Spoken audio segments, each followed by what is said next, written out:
Thanks for staying with us. On this final segment, we're talking about the fact that concerns over the tragic loss of lives due to neglect of gunshot and accident victims. The Inspector General of Police, Inspector General Kayode Egbetokun, has issued a call to all medical practitioners in Nigeria to provide prompt and compassionate treatment to all victims of gunshots and accidents. Many hospitals, as many of us know, always refuse to treat accident victims and gunshot wound victims because of various reasons. But the Inspector General of Police himself has come out to say you must treat them promptly, whilst the police reports would then come afterwards. We're going to open our phone lines now for the next few minutes just to hear from Nigerians what their experiences have been concerning going to the hospital with an issue and them asking for a police report. Please call us on the numbers on your screen: 08107641679, 09024163440. You can also tweet to us at TVC Connect. Please hashtag YourViewTVC so we can read your tweets. This is important because we've discussed it several times. Yep. But now that the Inspector General himself has said hospitals must treat patients, accident victims, and victims of gunshot wounds, please, it's now time for us to elaborate it, amplify it, so Nigerians know world over that no hospital should reject such people. But let me come to you. What are your thoughts when you read this article? Yeah, so I think I saw it on Saturday, and, I read it, and it also reminded me that this has been a law for the longest of time. I think they mentioned about since 2017. But the problem is implementation. And in telling us this law again, over and over, there is no consequence for hospitals who do not obey these laws. And that's one thing that is making most hospitals feel like they can get away with it. Because so far, since we've been talking about treat gunshot victims in the hospitals, some hospitals still insist on sending them to the police to get the police reports. Sometimes before the patient comes back, that particular patient is dead or passed on. And there are no consequences for the hospitals. So if you have laws and you don't have, it's like a reward and a punishment system. You don't have any form of punishment. It will not deter people. So I was expecting that would have been a holistic approach again, which says for hospitals who do not obey this law, who we investigate and find that they keep sending their patients away, these and this should be the punishment. This is the penalty for this. Then we can hold that and say, because you did not do this, we're going to send the reports to the government and you will be punished for this. We will see more compliance. But all this, the law has been there since. Nothing is done. NMA has also come out to support the Inspector General of Police. So at the end of the day, I think that it's, of course, the law is in the right direction. We should first treat before we then start asking questions. Even a criminal, it deserves to be treated before we then say, okay, we're now going to send you to prison or whatever it is that would happen. But some other supporting information is the fact that if we make this health insurance thing available to everybody, because the hospitals are also concerned about how do we get paid if the person that is coming to get treated is not going to be able to pay the bills, or we cannot guarantee if the person is a criminal and that means the bill won't get paid. That means I've spent my time and hospital resources to facilitate treatment for someone that will never get paid for. It's also a business. So we have to juxtapose the fact that universal health insurance would support the implementation of this, because the hospitals know everybody is insured, everybody has a card. That way, if we treat this person, at least we can always file for a process to get paid. It will support it. I have not heard a case where a general hospital did refuse to treat a gunshot wound. I've heard cases where it was private hospital, but I've not heard cases of general hospital. So in recent times, yes, I recollect the story about the woman who finally got justice, the Christmas Day shooting that happened in Abuja. It was a gunshot wound. They couldn't treat in the private hospital. They had to take, by the time they were moving her from the first hospital they took her to another hospital, too much loss of blood, and it led to death. But if anybody has a story of a general hospital that refused to treat, because this information should have been circulated to all general hospitals. So if you had not done it, if you had not complied with it, then we can start naming and shaming now. But let me take hospitals, I know business is the thing in their own mind. Even people that are not gunshot, they don't treat them if you are not going to be able to pay. They'll tell you to go. Let me take this call from Peter from Ikoton from Ikoton. Thanks for calling. Mr. Peter from Ikoton, you're live. Good morning, everybody. Good morning, sir. Yeah. First time caller. Welcome to the show. And I also want to 100% support the lady sitting beside between Muriah and Topede. She said the actual thing. When there's a law and there are no consequences for hospitals that do not follow the law, then I think there will be issues. When you say we should take people to the hospital, and hospitals are not ready to treat patients that have emergency, then if the patient dies, what will the person that even volunteer to do like the kind of Good Samaritan, what will the person face with the police? Meanwhile, he or she is just trying to take that person to the hospital for just safety. So I think there should be consequences, just as she rightly said. There should be consequences that any hospital that fails to follow the law. Probably maybe the doctor loses his or her license and the hospital is being shut down. Then people will take the law serious. Thank you very much. Thank you.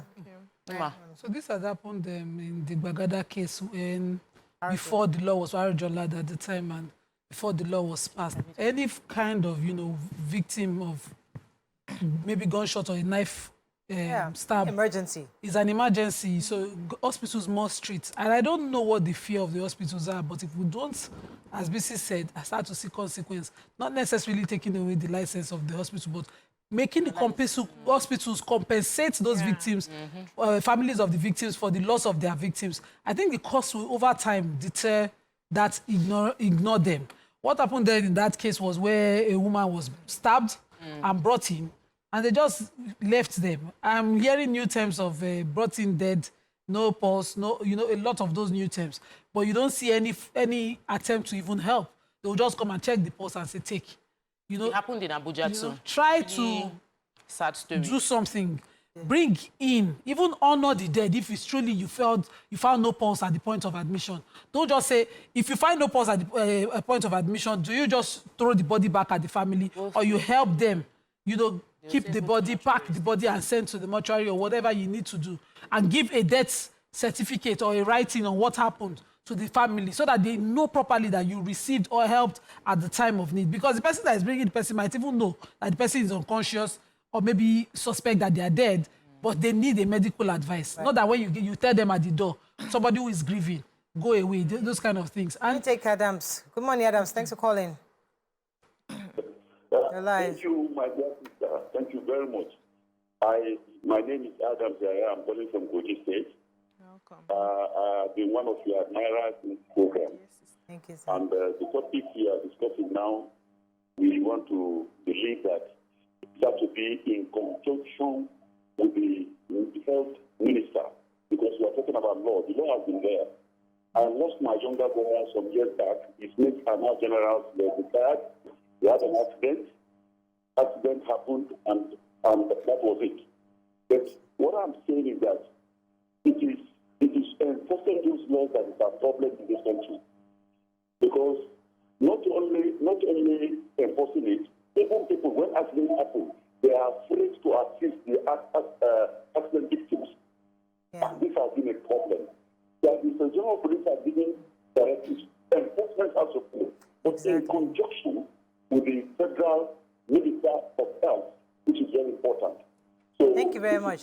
Because the Nigerian Medical Association also have come out to say, yes, they back this directive from the IGP and even our lawmakers too. So I think we just need to implement right now, just to ensure, and we also need to shame those hospitals who are not opening their doors for, and when we do that a few times, hopefully, but it's important. We wanted to do this segment specifically because we wanted Nigerians to know that it's been said, nobody should reject any emergency victim in the hospital going forward. And I understand that the hospitals require money to run, especially the private hospitals. But I know that every medical doctor swears an oath to save lives, right? And that is why when, people are brought before you, you will do whatever you can to make sure that their lives are saved. The idea of sending people away when they have this gunshot wound and you're not sure whether they are able to pay. Normally, what I know that is obtainable is you start treating them and then you make a report. You must have a communication line open between you and the police. So person has just been brought into the hospital with a gunshot wound. Then the police comes to do their job. That's what I know. That's Hollywood. And then you're not Hollywood Let me movie tell in you, the hospital. Okay, I have spoken to a doctor. Let me tell you, I thought this thing happened. A doctor told me, Mariah, the person came, we treated this person. The person snuck out without it. You call the police. Let me land my point now. You call the police. They will chain the person to the bed. That's Hollywood movie now. This is not handcuffs. Make a report to the police. The police will come and do their job. This movie is on Netflix. When you call the police, they'll chain you to the bed. You can't get out. That's a movie. In Nigeria context, first of all, you call the police. They just do police report. For them to even come and ask, there has to be a police. What happened exactly? All that process in the paperwork is there. This doctor I was telling you about, he said that the person was a criminal, was a thief. They treated the thief. And I think he said between 7 and 8 p.m., while they were trying to serve the person, he was doing his rounds. The person snuck out. Now, the police now held him responsible. Yeah, that happened several times. That he was. So they said that you're in connivance with them to let them go, and he didn't let the person go. Yeah. So in Nigeria here. Yes, now there are various factors. So these things look so nice when they are done abroad. But in Nigeria, it's a totally different matter. Because we have not started doing it and there are different factors. We will still grow. Yeah, we will grow into it. Now. So we can start. Somebody ran away from the hospital because you did not do the right things. So that's what I'm saying. No, CCTV. on CCTV. If you have a communication line with the police and you that. call the police, they'll come and pick. They say you see their own lapses. They said they were coming, they did not show up. Why would the person not run away? Because Nigeria factor, police don't have petrol. There's no fuel. What are you talking about? Are you not in Nigeria? Wow. They say they don't have. What is wow? This is Nigeria. There are police. There are people who are, how do I call it? There are people who are medical workers who offer services to criminals. Yeah. They are. Because criminals have their own doctors and nurses who take care of them. So if you now seem to have offered service to a criminal, they might say you have to first defend yourself to be sure that you don't know this criminal before. Yes. He's not a regular customer. So before I don't have the time to start negotiating with the police and explaining myself. Once you are gunshot, Mbano, go to General Hospital. They have time to be explaining all those English. I don't want it. I'm a private business person.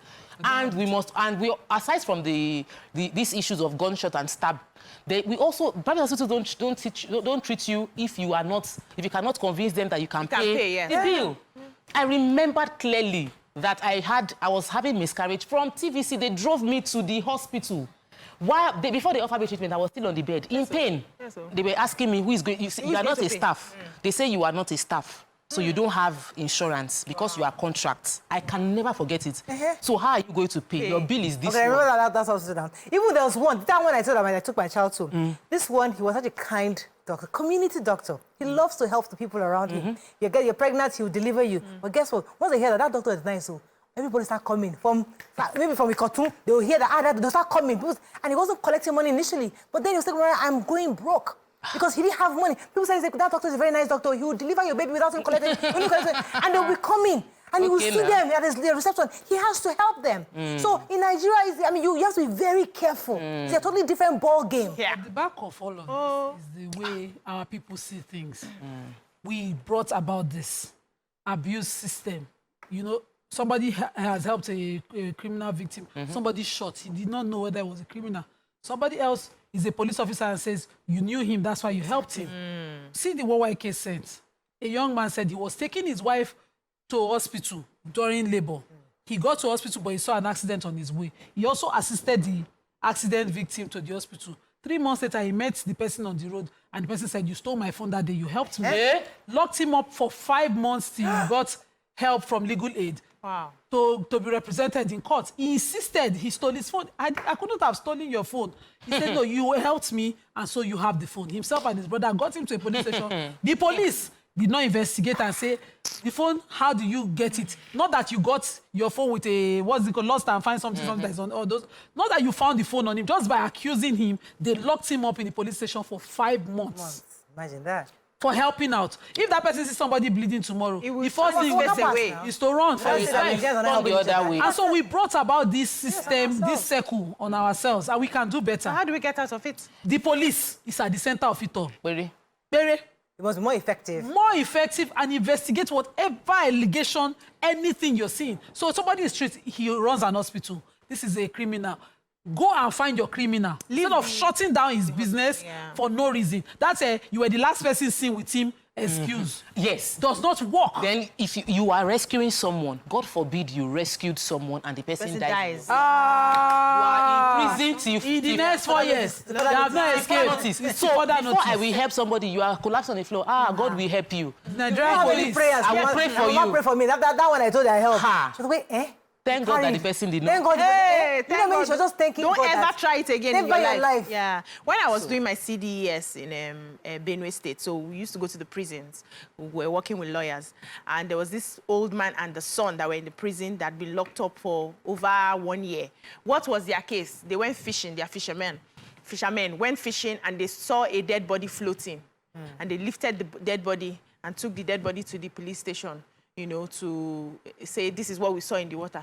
They held them and say, it's 2 of you, father and son, elderly man, grandfather and son, not even father, grandfather and son, and they put them in prison over 1 year. We had to help them to get out of, so we're taking up some of these cases on welfare basis. It doesn't make sense. Investigate. And you can also investigate while they are free. Yeah. You know, if somebody voluntarily came to the police, the person can be found. Exactly. Please. We have to wrap up. So any comments on social media so we can run off right now? Like, I know Yakub had tried to maybe we can call him back. Now that we have a few moments. Let's get a few. Adebaptist says, this is conflicting. You ladies interviewed Dolapo and she said treatment then was allowed, that hospitals were allowed to do first aid, not full treatment, and that they have a regulation not fully to attend to patients. But that was then. Dolapo was probably police PRO in Lagos at that time, not federal. I think it was only in Lagos. Over several years ago. Yeah. Now, IGP Egbetokun is the present IGP in Nigeria and is issuing this order to all hospitals to treat victims of gunshot wounds or victims on any emergency. Yeah. For that matter. Yeah, Chorus says, yes, they can chain the person to the bed if the person is suspicious till the police is invited. Mariah told us his film we are watching. His film, how would they check? Look how you're there, David. The handcuff you use, you don't have, how many handcuffs do they have? They will say the only handcuff they have is the police station. We have to evolve at some point. We will evolve. We have to the reality of today. At some point. Yes. We can't keep saying this over and over. And that's why people are not taking gunshot wounds. Because they don't want this wahala. So in the next 20 years again, they will come. So you help us with wahala. I'm not a medical doctor, neither do I run a hospital. The one I'm doing, I'm trying my best. Everybody's trying their best in their own way. But we have to run up. But I think... what was I going to say? Did you guys see the police? We were talking about police officer. The young police that sang the national anthem. And we were going for her. She has apologized. You know, some people just forget the national anthem. We can't really blame that young girl. So you know, the words can just escape your mind. Especially when you're nervous in front of people. You can freeze. The National Orientation Agency is still sleeping since past administration. It's not normal to forget your national anthem. My kids were singing their school anthem one day. I was like, please, can you people sing the national one? Let's be sure you do that. Let's be sure. Let me be sure the school did not replace national anthem with their school anthem. It's very, very important that, you know, we continue. Those are some things that people can forget. Even the pledge. That shows our patriotism. What should have been done is preparation. But when she did forget, the people in the crowd, if it was the national, they would lift it up and drown the lines that she forgot. People don't know. Maybe. Because even in the crowd too, one man opened mouth down. I was like, you loud your voice. Because if you were around me, even in statement, in having your speech, if you forget something, I assume the word can. I'll be dropping them. Chocolates of the national anthem. If your voice is low, I will loud my own. We'll cover it up. Apologize. She has apologized. People there too. Let's forgive and forget. That's how Nigerians are. We forgive and forget. We don't like stress. But they should do. They're just staring at her. They don't know it. They didn't try. They don't know it. They don't know the words. They didn't try. They look. These things. Why will you open mouth down? It's not correct. Open mouth down for what? They should have practiced too. It's okay. Jumping into things without Nigerians are forgiving you. If they like Well, see how she's pretty she is. pretty. It's not by fine, though, because people are easily fine to excuse now. She's a Not human about being. that. We just said she forgot. She forgot She's the a lines. pretty police officer. We don't have a lot of pretty police So officers. the ugly ones should not. Don't worry, you are forgiven. We are forgiving you already. DSP, the lack of bad ones. I don't remember any other pretty police. That lady there, what's her name? Your state commissioner. One that was on our They show have after one on the Dolapo. road when you are going to Agege area. Very pretty lady. One who came after Dolapo on the show, she tall, fine, Yes, well shaped. yellow purple, like I don't understand. They are looking rich like level. Yellow purple. I didn't say must be. I'm just saying we're describing her. Some really fine. Then some really fine. I'd like to see a really pretty Inspector General of Police. Yes. They have. Correct. Inspector General of Police woman. I met Leave the pretty side. Let's just even get a woman to the met a petition. commissioner of police, dark-skinned, very active, very fit woman in her 50s. She in fact, immediately she done the mentor. You were inspired. I fell in love. Smart, she knows her onions. Representation. Okay, knows her IGP Egbetokun, I hope you are hearing the memo. We want more women in Get this. a woman for us. It's That's not the all we IGP, can tell you, it's take. the president. President, anyone, shall. Let's just we need a woman. They are competent. Okay, that's all we can take on today's show. If we just turn this Tuesday serious many to in the Thursday first. show. This is not a We Thursday. tried for you, The Mariah. way Wiki and Fubara do it. Now, They're the Wiki ones and that Fubara started matter. it. See you tomorrow. Bye for I now. tried for you, Mariah. Don't come back.